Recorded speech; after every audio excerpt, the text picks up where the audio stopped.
say, can you see by the dawn's early light what so proudly we hailed at the twilight's last gleaming, whose broad stripes and bright stars through the perilous fight o'er the ramparts we watched were so gallantly streaming, and rockets red glare, the bombs bursting in air, gave proof through the night that our flag was still there. Oh, say does that star-spangled banner yet wave o'er the land of the free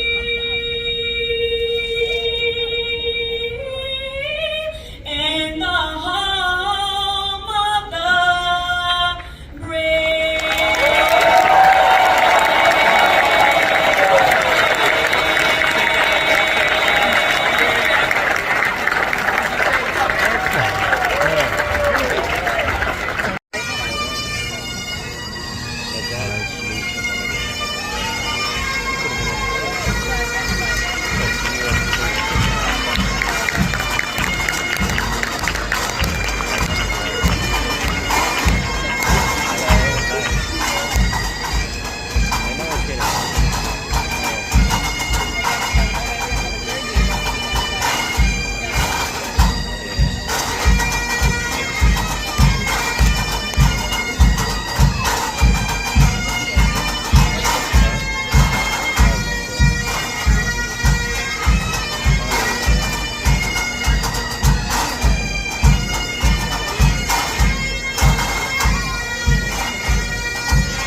everyone that works in our courts. And I want you to think about this every day when you get up to come to work. Our court system is a foundation of our civilization. And the reason that I say that is that people come to our courts to resolve differences, to resolve disputes, to seek redress for wrongdoing and injury. And when they come voluntarily, they expect justice to be dispensed fairly, impartially, promptly, and safely.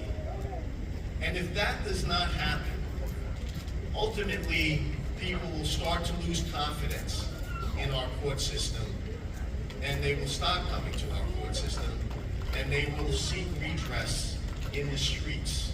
And that ultimately, in my opinion, will result in anarchy. So I thank you all, each and every one of you, and your families and your friends for your decision to become court officers. I thank you in advance for all that you do. In the words of Christopher Reeves, who played Superman, real heroes and sheroes don't wear capes. Real heroes and sheroes wear uniforms and badges. I know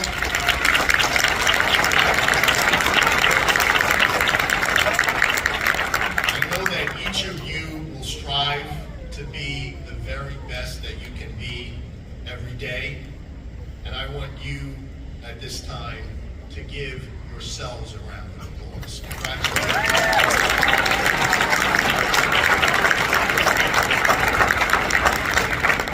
At this time, I will ask the class to rise. Class, attention! Raise your right hand and repeat after me. Ready, hands! I state your name. I state your name. Do solemnly swear or affirm. Do solemnly swear or affirm. That I shall uphold the Constitution of the United States. That I shall uphold the Constitution of the United States. And the Constitution of the State of New York. And the Constitution of the State of New York. And that I shall perform the functions and duties. And that I shall perform the functions and duties. Of the office of court officer. Of the office of court officer. Of the State of New York. Of the State of New York. To the very best of my ability. To the very best of my ability. So help me God. So help me God. Congratulations.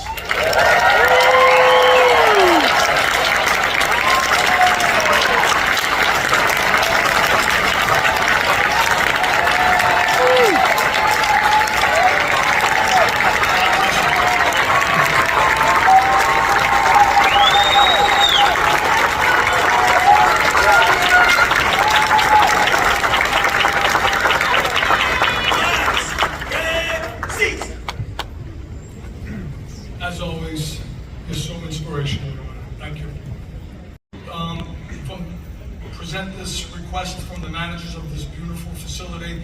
If we would refrain from moving around and blocking up the aisles to take pictures, they ask that you remain at your seats. Next in our program, I humbly invite the Chief Administrative Judge of the State of New York, the Honorable Joseph Zayas, to address the assembly.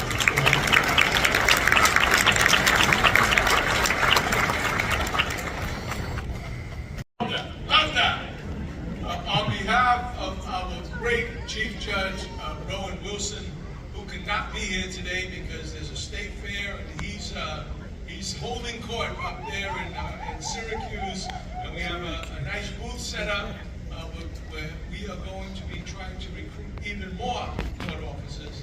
That's where our Chief Judge is today. But on his behalf and on behalf of the leadership team that my friend Judge St. George just mentioned, let me start by saying congratulations to you. It's an honor for me to address this new Academy class.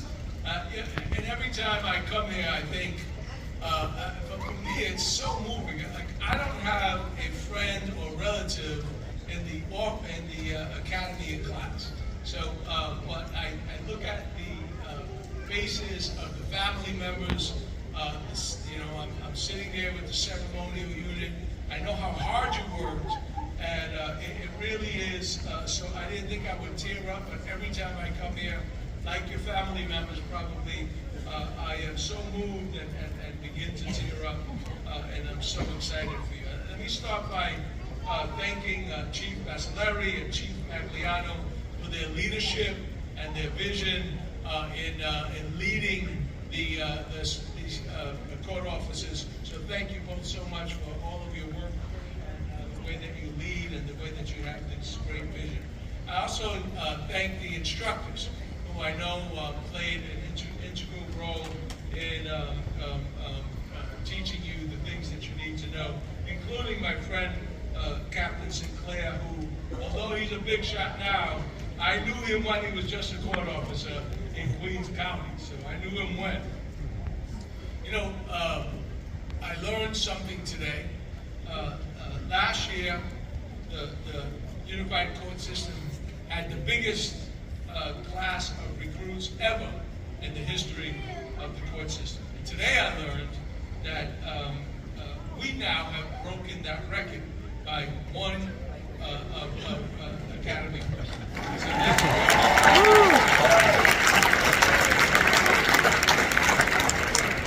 But when this happened last year, it was such a big deal that the New York Law Journal, which is the newspaper that essentially all lawyers read, judges read, etc., reported on how that broke history. And the article was above the fold in the newspapers, had a beautiful photo of the new class, and it was very exciting. And the report was biggest class of recruits ever. And I read that article with such pride, and I love Chief Basilari's quote when the journalist asked him some questions. He said this. He said, most important, we instill a commitment to service and community, dedicated to treating all who enter our courts with dignity and respect. And I really think that it could not have been said better. The chief hit the nail on the head with that remark. You are likely to be the first person a court user has contact with in our courthouses. When they walk up those stairs, you are the first person that they will have contact with. You will become the public face of our courthouses around the state. I realize you're going to be assigned to the city and Westchester, but court officers generally are the public face of our courthouses. And it's incredibly important from the leadership team, and I'm sure from the leadership team with the court officers, that our court users feel welcomed and treated with respect when they enter our courthouses. Generally, people come, as I'm sure you're all aware of this, people come into our courthouses because of some traumatic, terrible things that have happened in their lives.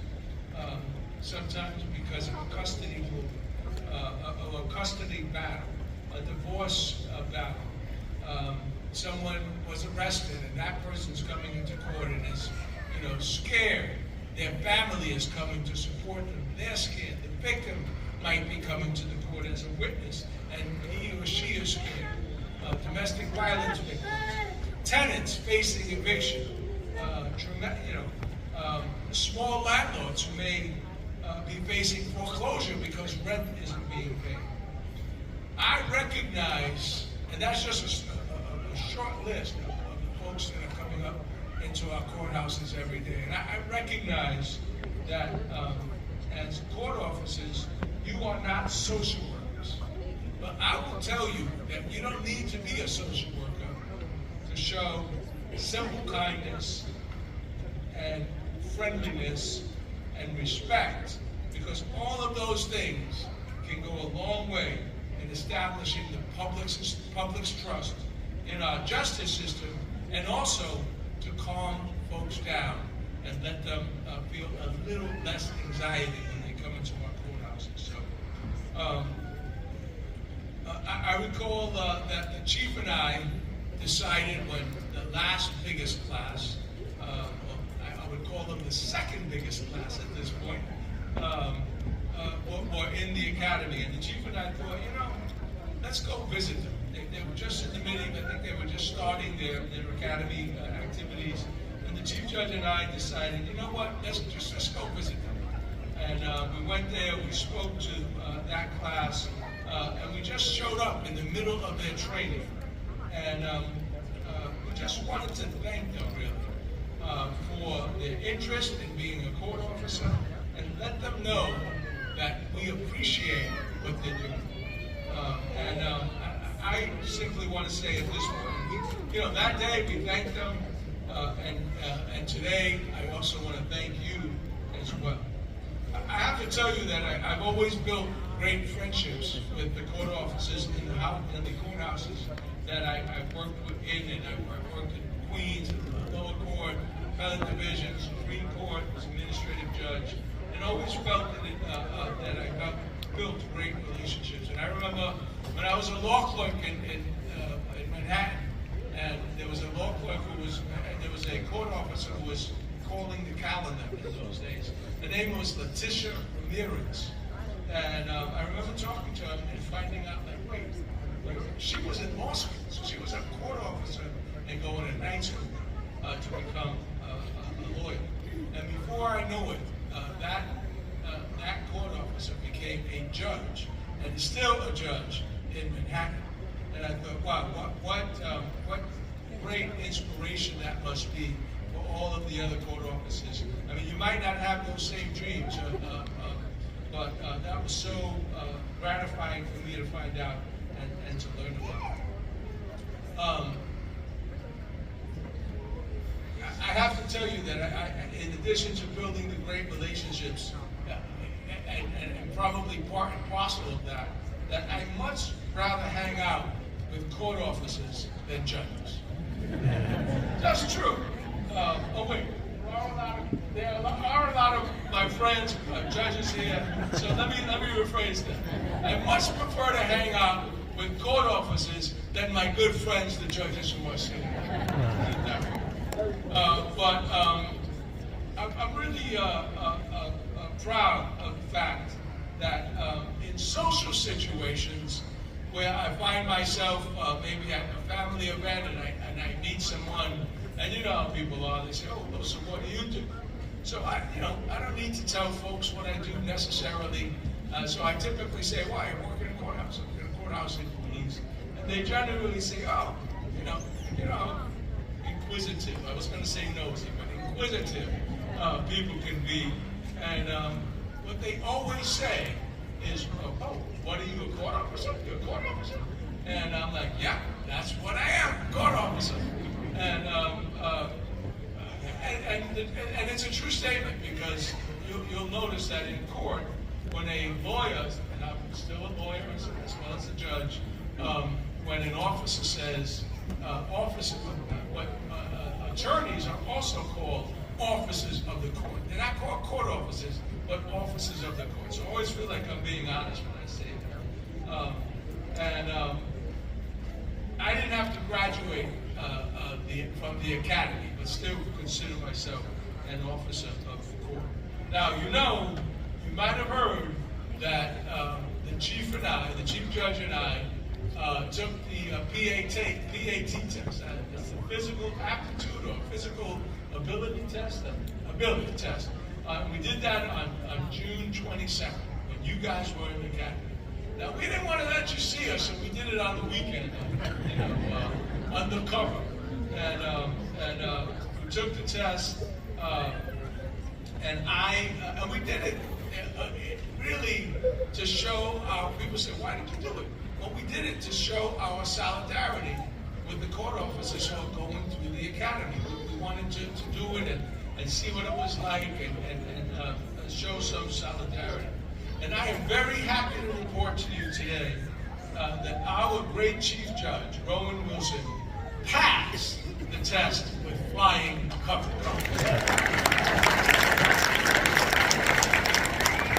He is not only a brilliant jurist, but he is in great shape. Of course, I also took the PAT test, and I took it. Took the test. It was a great test. Had a lot of fun. And look, I don't want to be a blame shifter, but there was definitely something wrong with that little timer that court officer was using when I was when I was doing the suicide runs. So I don't know. Those suicide runs were rough. Afterwards, it was clear to me that I should have listened to my brilliant wife, who kept on telling me, "You better get on that treadmill, honey," right before the test. But anyway, it was exciting. It was fun to do it. So I do want you all to know the high regard in which we hold you. And when I say we, I mean every member of the judiciary, every member of the leadership team. Our courts cannot operate without you. The biggest complaint that our team gets from judges is that there's not enough judges. That's what they're most concerned about. There's a shortage of court officers. And that's why you see our team approving one academy class after another and making them the biggest that we've had in our court system. Believe me, when you graduate, and you're doing that now, you're becoming a graduate. Well, I guess you are a graduate now that you've been sworn in. When you, as you graduate from the academy, I guarantee you, you will be welcomed warmly in the courts to which you are assigned. I'm so very happy to see the AJs here from several jurisdictions, and they are all hoping that they will receive their fair share of graduates. They want to be here to witness this, but they want to make sure they're getting their fair shake, let me tell you. And I hope that in Queens, where I still have my chambers, that we too will get our fair share.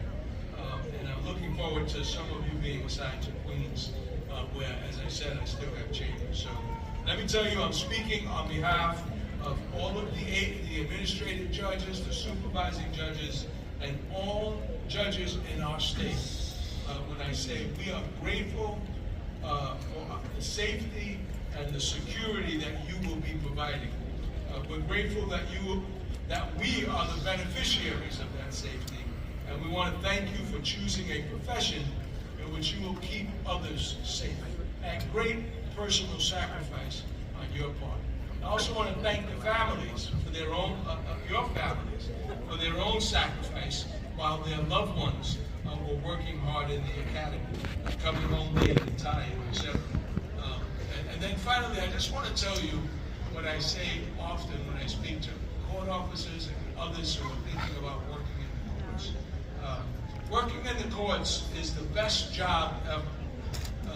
Movies, series, novels, news, whether it's print, online, TV, they are all about what we do in our courts. And justice will get dispensed before your very eyes in the courtrooms to which you are assigned. Some of you have seen Hamilton. There's a wonderful line in Hamilton where someone says, "We were in the room where it all happened." And you folks will be able to say that when you are in a courtroom where a big case is happening. We actually handle cases you see reported in the news every day, especially in New York City. And I don't know if you're aware of this, but most lawyers never ever set foot in a courtroom. But you will be doing that every day. So thank you for giving me a moment to address you. I'm looking forward to working with you. And again, congratulations. Round of applause.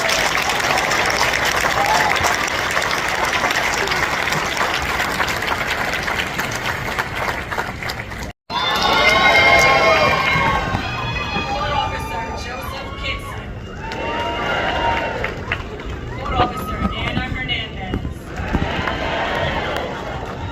Court Officer Michael Serwinski. Court Officer Amanda Willis.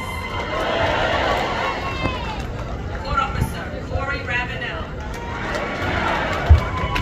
Justin Romero. Court Officer Caleb Marin. Court Officer Mark Green. Court Officer Conlon Moe.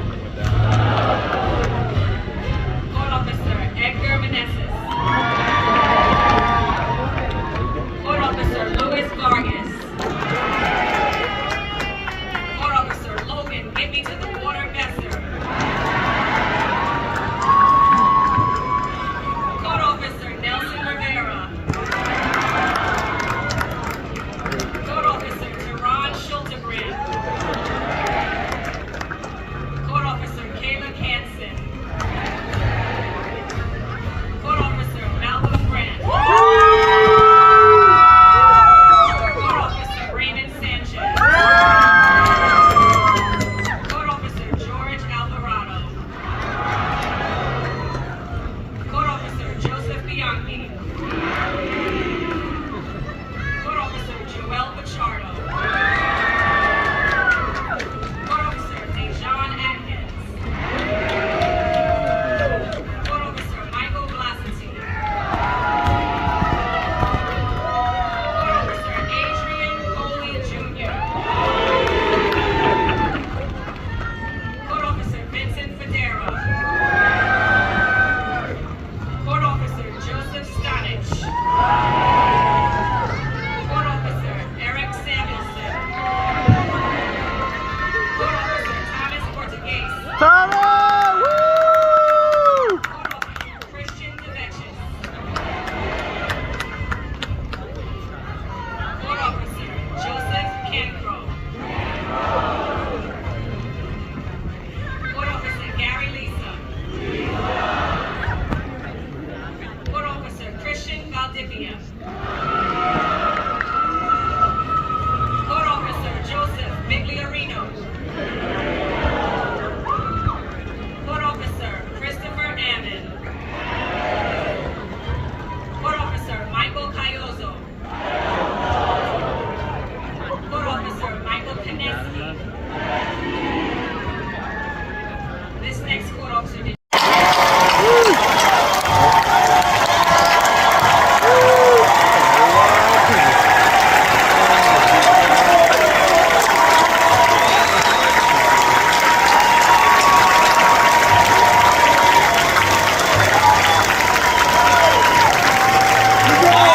August 21st, 2024.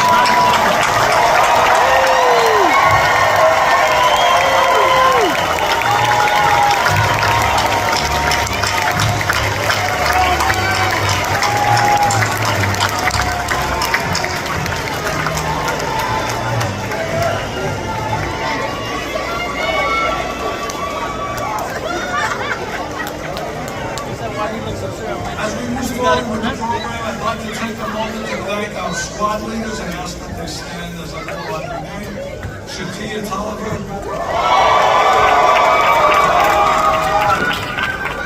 Usually it's the audience that's out of order instead of the graduates. It's the opposite this time. For all these people, we should be loud. Let's hear the audience. Logan Ressler. Michael Cayozo. Julia Alter. Sean Cromartie. Sarah Gibson. Jamal Townsley. Desiree Salas.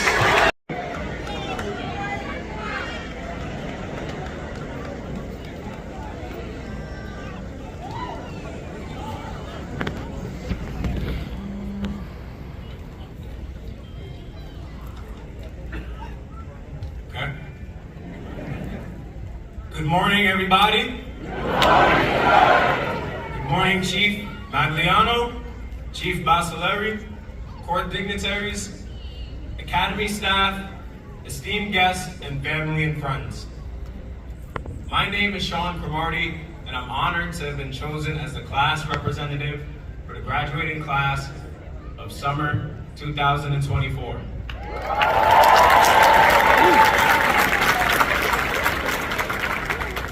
At the beginning of our academy training, I remember looking through our recruit binder, specifically at the section containing the rules and regulations of the academy.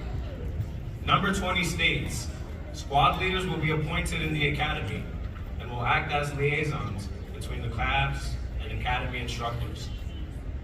And after reading that, I thought to myself, there's no way I would be chosen for that position. Yet here I am. For me, the hiring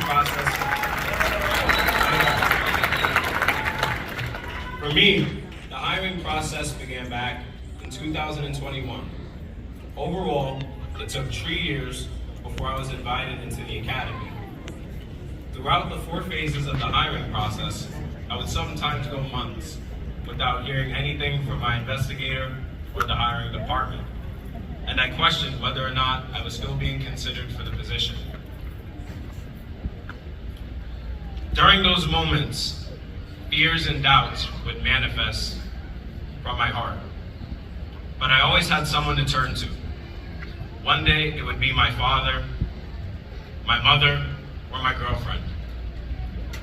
My dad would always tell me, son, just be ready for when they call you. And I did just that. I would wager most, if not all of my fellow recruits, officers, had similar experiences.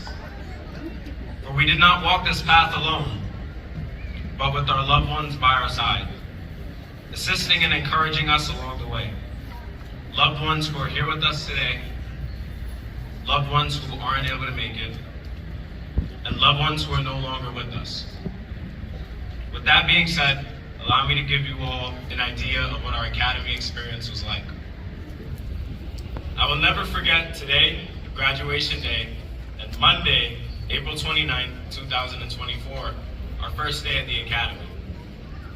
That Monday, I woke up at 4:30 a.m. with everybody still asleep. My father and I got ready for the day. By 5:10, we were on the road. I was fortunate enough to be able to ride into Brooklyn with my dad and take the train the rest of the way. Now, contrary to what my fellow officers think, I'm in fact not a robot, nor do I sleep in the academy parking lot.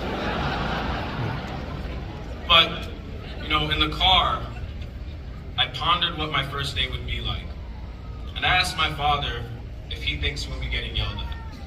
And he replied, yes, you will definitely be getting yelled at. And we in fact did get yelled at. We got yelled at a lot. And upon arrival to the academy, there were so many moving parts I was overwhelmed. Some male recruits who showed up with facial hair were turned away at the door and told to find a razor and shave before they returned. It was even more hectic when we got inside. All recruits were packed into the main classroom where instructors checked to make sure we had all our required items and paperwork. At the academy, we moved at one speed. That speed was hustle. 1001 forms were issued out like holiday greeting cards, which for those who don't know are disciplinary forms. It's possible that my recruit class holds the record for the most 1001 forms issued in one day. It's safe to say we were caught off guard at the pace everything was moving. For it wasn't even 10 a.m. yet we were moving at 100 miles per hour. Finally able to catch our breath, we all sat in the main classroom as Chief Basileri went over the rules and regulations of the academy with us. 4 run assessments, 4 physical training assessments, 5 exams, and a firearms course. The expectations were laid out, and what stood before us was a mighty mountain, so tall we couldn't even see the finish line. But what choice did we have? When we accepted to join the academy and walk through those doors, we made our choice. A 4-month commitment, no days off, and rigorous training that would push us physically and mentally. Yet we were not alone, for we had each other and our instructors to guide us along the way, sharing their experiences and wisdom with us. They were strict and hard, but they were fair. We were never punished for something we didn't know, and it never felt like they were doing this just because it was their job. Every lesson taught and every practical exercise we did, they put their hearts into it. And for that, we do sincerely thank all of you.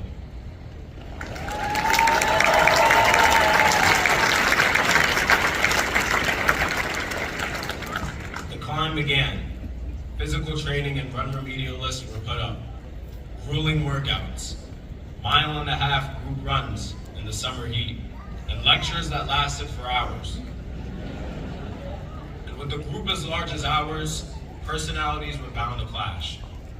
But, as Chief Basileri said day one, this program isn't designed to have us compete for the position, but to teach us to work together as a cohesive unit. Working together for a common goal. Some of us excelled at running, some in academics, some in firearms handling. But at the end of the day, we all had something to contribute. Everything was curated to refine us into better versions of ourselves. However, even with our combined talents, nothing could prepare us for one of the toughest tasks. Ironing the individual letters on the back of our physical training shirts to spell our last name. Now, this was the only time throughout this phase of our training where I went to bed past 12 a.m. And that was with the help of my father and my stepmother. So, y'all are out there, thank you. As the weeks passed and the remedial list became smaller, which each assessment completed, we eventually broke into our individual squads for squad leaders. And before we knew it, we were in August, approaching the summit. The assessments and exams were completed. And for those of us who were on remedial, we made it off after sacrificing time to arrive early in the morning for the run, or staying an hour later for physical training. For some people, both. But finally, we made it. And from atop this mountain, we can see how far we've come. I'd like to share one of my favorite quotes with you all from René Descartes, a French philosopher and mathematician. It reads, "You just keep pushing. You just keep pushing. I made every mistake that could be made, but I kept pushing." And for me, the road to get to this point in my life wasn't easy. Countless shortcomings and failures, yet here I am.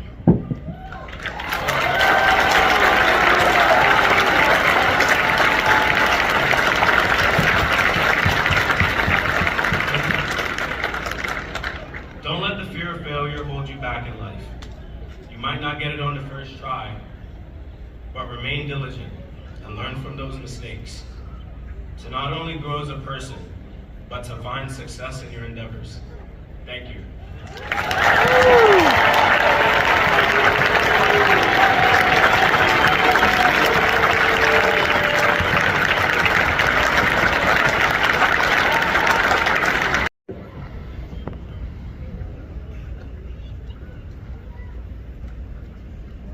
Good afternoon. I'm a little older than some of you. When first time I met you at the academy and you say, "Good morning, ma'am," I was like, "Easy peasy, right? Good morning, ma'am." And I was like, my hair blew back like those old, your parents may remember these Bose commercials for the speakers because it is so much. But I go to the academy every time there's a new class because for me it is such an honor and a humbling experience to be among you. I am so grateful and proud of all of you and the choice you made. So, I saw you at the very beginning of your journey, and I am back at the end of your academic journey. On your most momentous, really, really special graduation day. And I was kind of interested when people were coming up and getting their certificate, their diploma, their award, and I really felt like if I had my name called, would I be like, sussy girl? Would I be spicy? I would be on remedial running, that I can tell. But by reaching this day, you have all truly demonstrated your commitment to serving the public at large, the community, our court system, and those who come to us every day seeking justice and resolution that, quite frankly, only we can provide. And you are to be commended and congratulated for completing this most challenging and rigorous training. Now today, I have the great honor of bestowing the Academic Achievement Award on, frankly, an incredibly worthy recipient. I want to first thank Chief Michael Magliano and Chief Joseph Basilari for giving me this important task again. And I want to be the first one to say a warm and hearty congratulations to the individual, who I'll tell you who it is in a sec, who has worked very hard to attain the very highest GPA in their class of over 95%.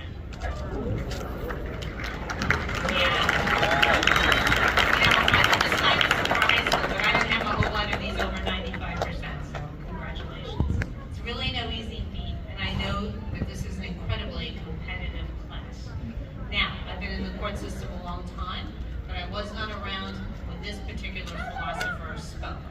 But Confucius is quoted as saying, "The will to win, the desire to succeed, the urge to reach your full potential, these are the keys that will unlock the door to personal excellence." Now, everyone in this class has unquestionably unlocked that door, but today we acknowledge your excellence, but in particular, for academic excellence, I want to call right back up here, Court Officer Sean Cromartie.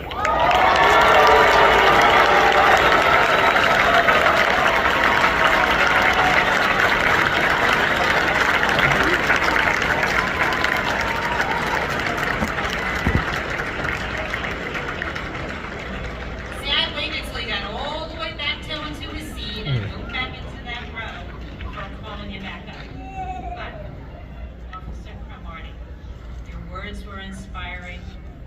Congratulations again on this significant and well-deserved reward. And for all of you, until we meet again, may you always go from strength to strength.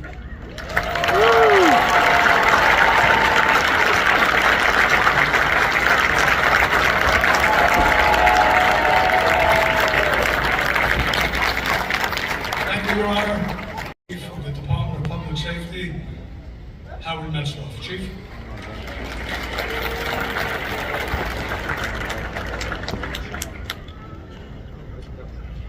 Good afternoon. As we know, firearms training is a big part of academy instruction. And for the class of August 21st, 2024, the Firearms Proficiency Award goes to the individual who received 500 out of 500, or put it in basic English, 100%. That award goes to Jesse Mount.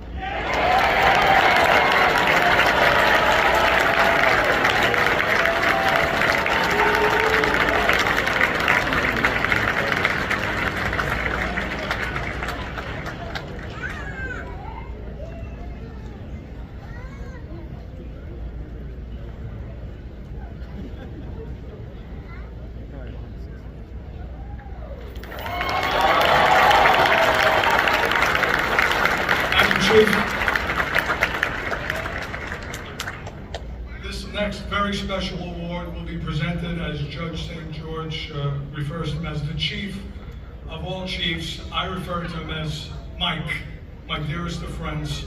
Chief.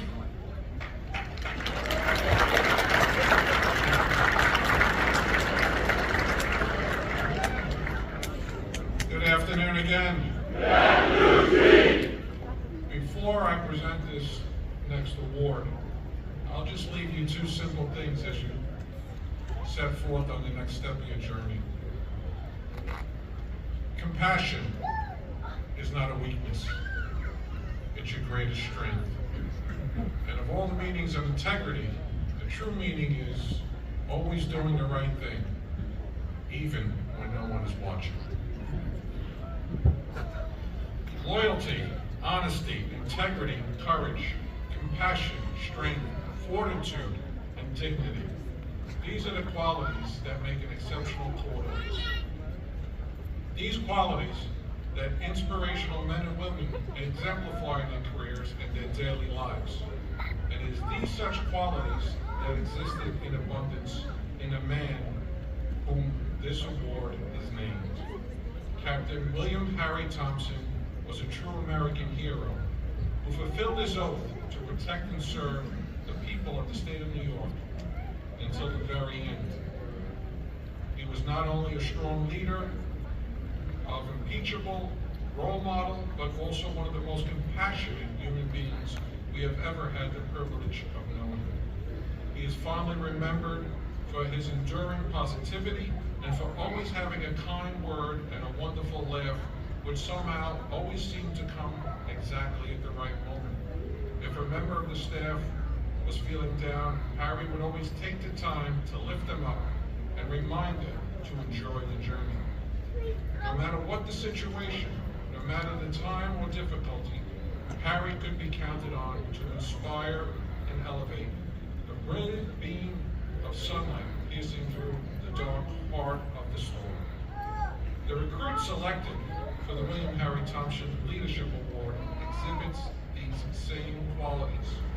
He is known to the staff for being outside the building early in the morning, studying while he waits for entry, and for being one of the very last to leave the locker room to be sure that everything was squared away. When the staff was polled for candidates, his physical and academic records stood for themselves, and the words dependable, consistent, and genuine were common themes. To his fellow recruits, he is known for someone who excels with humility, a good friend, a dedicated peer who does not hesitate to help those who are struggling. Jean-Pierre Cromartie. Was born in Colorado in 1993. The second eldest of four siblings. He is of Jamaican and African American descent, a graduate of John Crow High School in Queens and LaGuardia Community College in Long Island City. He worked at Stop and Shop in Franklin Square as a deli clerk. There he learned the valuable lessons about customer service, patience that will serve him well in his career. When asked what qualities a court officer should possess, he replied they should be attentive, patient, sociable, and quick thinking. When asked why he wanted to become a court officer, he stated that he wanted a fulfilling and challenging career that allows him to serve the public in a greater capacity. I'm not the only one who's crying.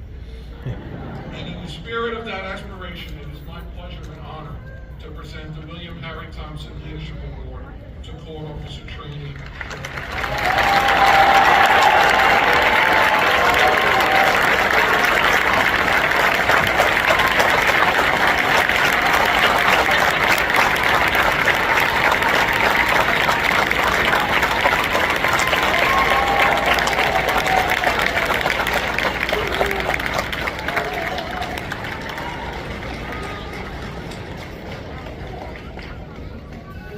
It's like a real Cromartie fest out here.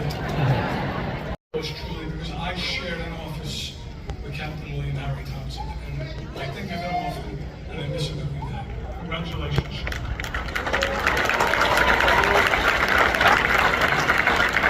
So two quick things before we invite Lieutenant Hernandez up to sing God Bless America. The other day, my lovely wife, my bride of over 42 years, she shows me this video that's making its way, through social media, which I've seen a bunch of times, of a defendant jumping over the bench and pummeling a judge. And she looks at me, she says, "Can you believe somebody would do that?" And I looked at her, I go, "Do you know what your husband's been doing for 40 years? So she smirked, and she goes, "Does that happen in the New York State courts?" I go, "They try, but it doesn't succeed because we are well-trained, well-prepared." However, as Chief Magliano mentioned, and touched upon, right? We're human beings. And what I like to do when people ask me, Joe, what was the key to your success? You know, the usual hard work, dedication, integrity. But what I like to remind myself of each and every day is I'm human, and I do a lot of introspection. And I suggest that everybody on this planet do introspection, because when we do, and I'll read this quote that I read every day, it has a generous heart, kind service, and a life of service and compassion are the things which renew humanity. So each and every day, I feel renewed when I read that quote, and I attempt to do the best I can each and every day. And I implore all of you to do the same. Never forget your humanity, first and foremost, and treat people with dignity and respect.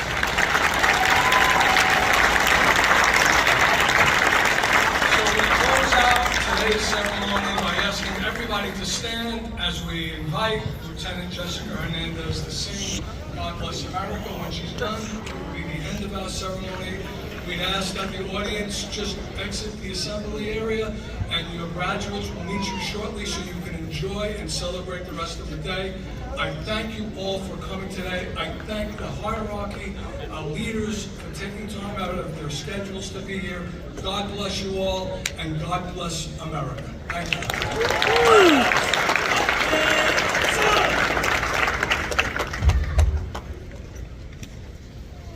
God bless America,